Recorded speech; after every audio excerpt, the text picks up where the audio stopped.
భారత ప్రభుత్వానికి ప్రముఖ సోషల్ మీడియా దిగ్గజం మెటా సీఈఓ మార్క్ జుకర్బర్గ్ బేషరతుగా క్షమాపణలు తెలిపారు.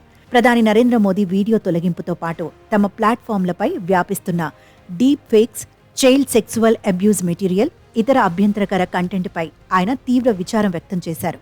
తమ ప్లాట్ఫామ్ల నిర్వహణలో స్పష్టమైన లోపాలు జరిగాయని అంగీకరిస్తూ ఆయన ఈ నిర్ణయం తీసుకున్నట్లు కేంద్ర ప్రభుత్వ వర్గాలు బుధవారం వెల్లడించాయి.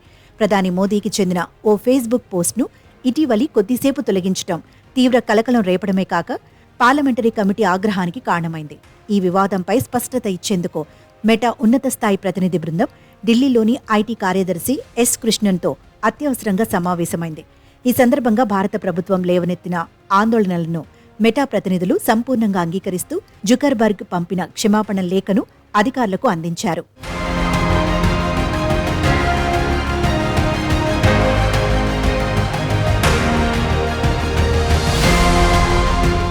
సమావేశంలో ఐటీ శాఖ అధికారులు మెటా ప్రతినిధులకు పలు కీలక విషయాలను తేల్చి చెప్పినట్లు సమాచారం.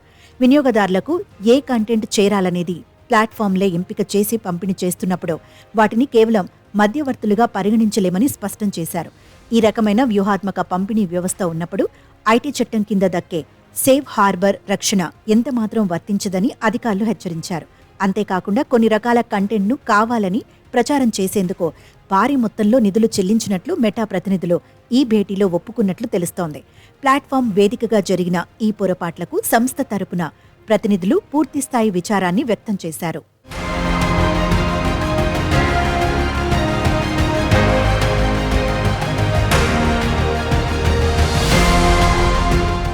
ప్రధాని మోదీ పోస్టు తొలగింపు వ్యవహారంలో 3 రోజుల్లోగా బేషరతుగా క్షమాపణలు చెప్పాలని పార్లమెంటరీ ప్యానెల్ ఇప్పటికే మెటాను గట్టిగా ఆదేశించింది.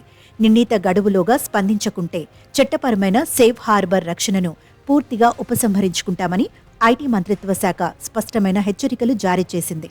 కేంద్రం నుంచి తీవ్ర ఒత్తిడి ఎదురవుతున్న నేపథ్యంతోనే మెటా ప్రతినిధులు దిగొచ్చి ఐటీ కార్యదర్శితో భేటీ అయినట్లు విశ్లేషకులు భావిస్తున్నారు. త్వరలోనే ఈ ప్రతినిధి బృందం కేంద్ర ఐటీ శాఖ మంత్రి అశ్విని వైష్ణవ్తో కూడా ప్రత్యేకంగా సమావేశం కానుండటం గమనార్హం. భారత సార్వభౌమత్వానికి చట్టాలకు లోబడి నడుచుకోవాల్సిందేనని ప్రభుత్వం స్పష్టం చేయడంతో సోషల్ మీడియా దిగ్గజం చివరకు వెనక్కి తగ్గక తప్పలేదు. మొత్తానికి ఈ పరిణామం డిజిటల్ ప్లాట్ఫామ్ల బాధ్యతారహిత వైఖరిపై కేంద్రం తీసుకున్న అతిపెద్ద చర్యగా నిలిచింది.